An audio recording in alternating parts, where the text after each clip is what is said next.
What's good, ladies and gentlemen? Your boy Devon back in the flesh with an AEW Revolution 2026 results review. It is a phenomenal show from start to finish. They were live at the Crypto.com arena over in Los Angeles, formerly known as the Staples Center. It was a long overall show, nearly 5.5 hours, but it was nonstop wrestling from the beginning all the way down to the end.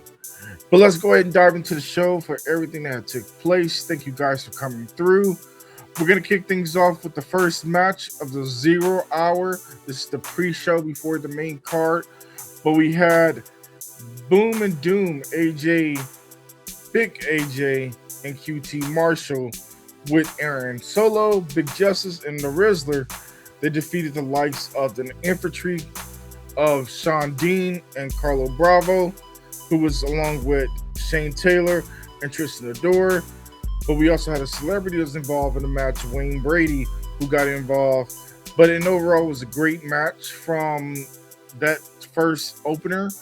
You had everything that you could have asked for, a little bit of entertainment, celebrities involved, and a little bit of wrestling in between. And of course, it was a nice, cool little cool collective. Not comedy act, but a celebrity act. Then we get to the next singles match we have for the AEW TBS Championship.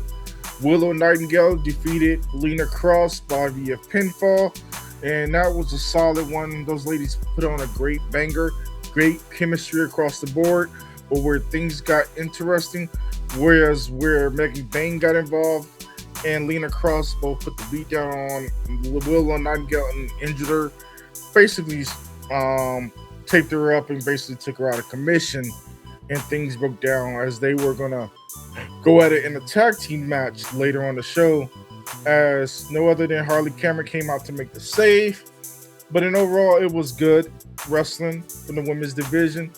But of course, the TBS champion came out victorious in a Cool Collective match. Then we get to the next battle royal, which was the Blackjack Battle Royal. The only way to win, you had to eliminate your person over the ropes, and pretty much anything could happen. Weapons, the whole 9 yards. It was a 21-man battle royal. Ricochet was the original champion, but he ended up losing the championship to Jungle Jack Perry, who ended up becoming a new AEW national champion. It was good stuff. I enjoyed the way how things were transitioning.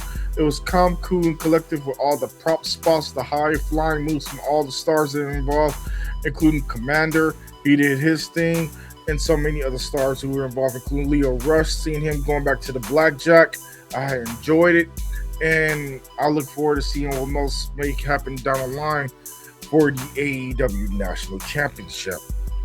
Then we get to the big one for the Tag Team Championship, the beginning of the show of the actual main card. It was for the AEW World Tag Team Championship, as we have Cash Wheeler and Dax Harwood, FTR, defeating the Young Bucks of Matt Jackson and Nicholas Jackson to retain the gold. Things broke down very quickly. I thought the Bucks had it in the bag, especially they had the nice little prelude. Their family was brought down there, and everything was said and done when FTR was able to get them off victorious. They have a great chemistry. The tag team action was on point. It gave us everything that we wanted, plus more. But of course, things go off the rails as Adam Copeland and Christian made their inaugural return, and they go after FTR and basically make caution to the wind and let FTR know they're coming for the tag team gold. The Young Bucks were standing there too, so it looks like we may eventually have a three-way of Adam Copeland, Christian Cage, FTR, and the Young Bucks, and I'm all for it. If it's leading towards All In or actually Double or Nothing, that's going to be a great show in New York when it comes to the AEW World Tag Team Championship.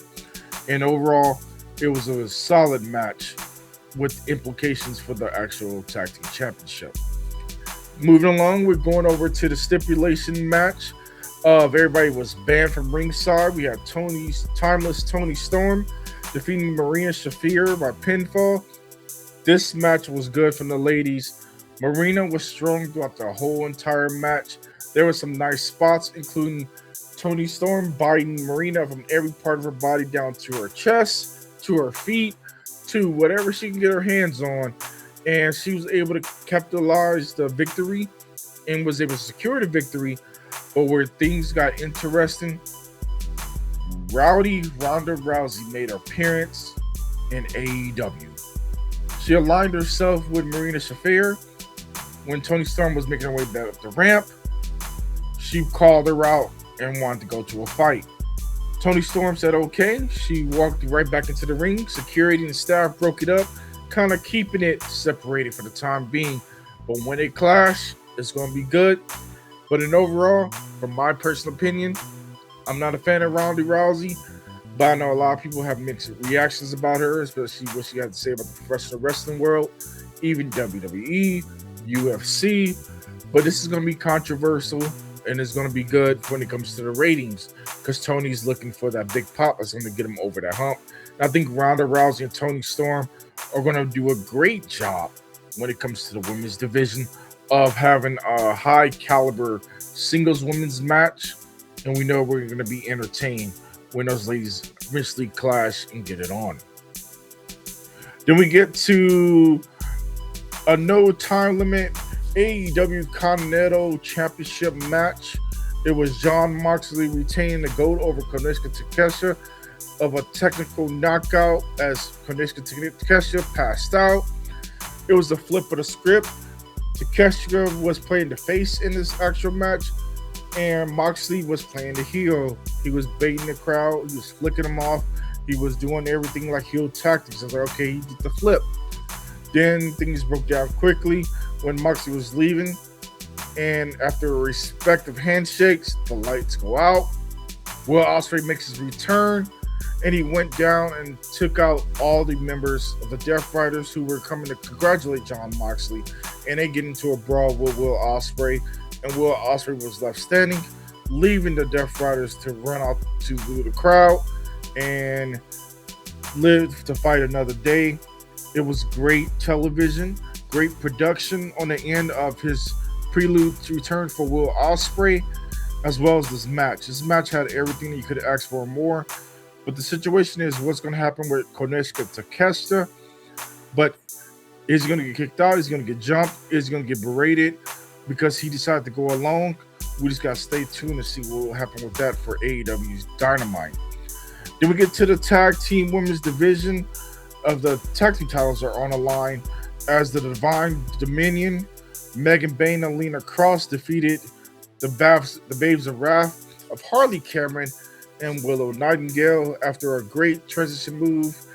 And more importantly, they were able to cut off the ring, take care of business, and was able to become the new AEW World Women's Tag Team Champions. Congratulations again to the Divine Dominion for becoming a powerhouse, being the tag team champions, and I think they will do well as weeks continue to progress with the story with the Babes of Wrath and other tag teams that are slowly coming along into the division. Then we get to a singles match. Swerve Strickland defeated the likes of Brody King by pinfall. This match had everything you could have asked for and more. A lot of prop moves. They were trying to out-top each other, using anything into their arsenal, from the turnbuckle pads to the ring ropes to the steel stairs. Whatever was able to be used, they used it in this match or in their surroundings. But in overall, it was a great match the way how it ended. Swerve was able to steal the victory, knock the big Brody King off his horse, and it's still going to be a pending situation of what's going to happen with that as the weeks continue to progress. But the situation got worse over time as Swerve continued to put the beat down on the big man. Then he went to retrieve a cinder block from under the ring until Kenny Omega came down and made the save for Brody King to chase away Swerve Strickland to keep that impending storyline going. But more importantly, it was a great stretch seeing how that may happen. But in overall, I'm glad Kenny Omega was able to make his return, and he got his eyes set on Swerve Strickland.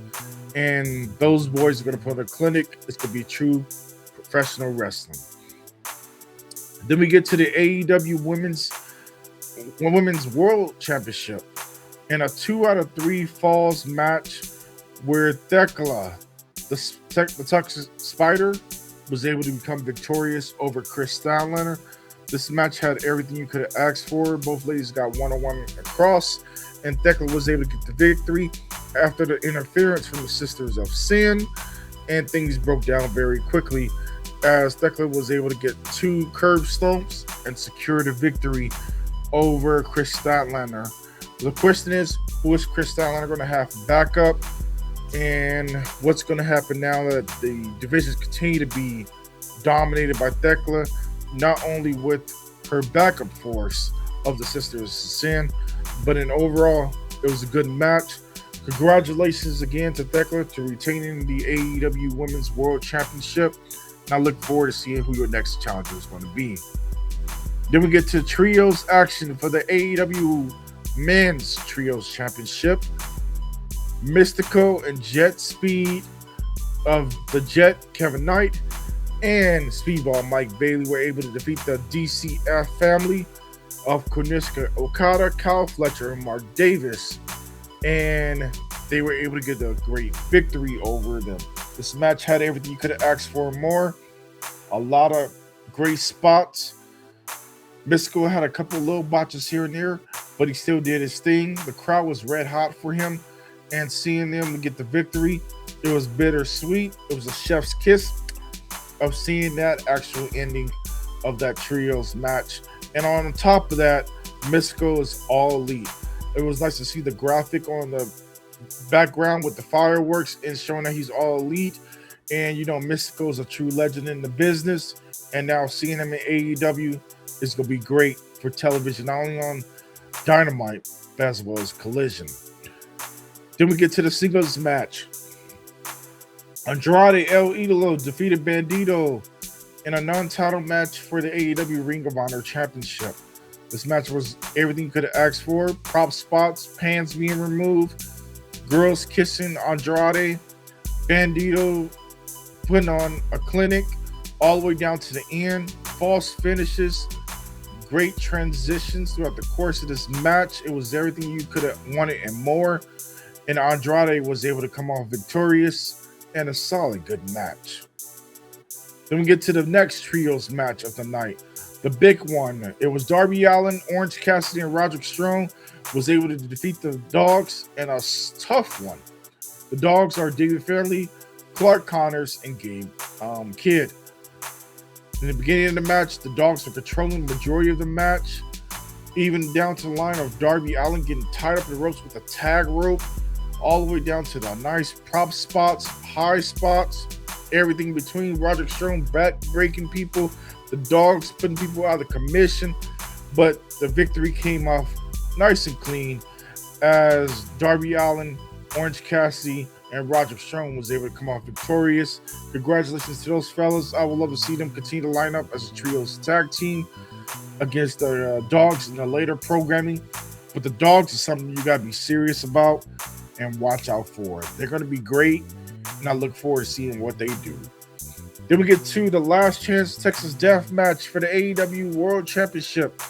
MJF was able to defeat Hangman Adam Page. And of course, this situation came down to if he loses, he would never challenge for the AEW World Championship ever again. MJF proved himself. Hangman always was doing great. He's already had 5 death match wins, but this match was phenomenal. It was a little bit longer than expected, but it came across genuine. It was great storytelling, even from the past matches they had, and all the way down to even MJF cheating down to the end. That's just the MJF way. And he's better than you, and you know it. But in overall, it was great. I look forward to seeing more of what MJF is going to do in the later. But the biggest question is, what's going to happen with Hangman? So many uncertainties of what's going to happen in his direction, but a future is probably going to be still great for him. Something's going to happen where Hangman's going to be able to get that reversed over time in months way down the line. But for now, Hangman got other titles he can go for, other feuds he can focus on. I know this is going to be something that he had to learn from, but it's not going to hold the Hangman down. As for MJF, so many challenges are still available. Got Samoa Joe out there, Kenny Omega, Swerve Strickland. The test is all there in front of him. The question is, who's going to step up next against the devil, MJF? But in overall, I'm going to give this solid show a solid 9.5 out of 10. It was great storytelling, great pro wrestling. It was a long PLE, but in overall, it did justice for what it had to be. Do I think it will be better in WrestleMania? 100%. I'm calling it right now. This show is going to be better in WrestleMania Night 1 and 2. Unless WWE got something in their bag of tricks that we aren't going to see yet. But right now as it stands, this is the top show of the year. And so much can happen in between the rest of this year. But I'm excited for what AEW continues to promise for us. Of the course of the year has always been great. Of course, being the promotion of the year from last year in 2025, 2026, the sky is the limit. But thank you guys for coming through for this actual review. Until the next episode, I will catch you guys later. You guys have a great one. Have a great night. And see y'all later.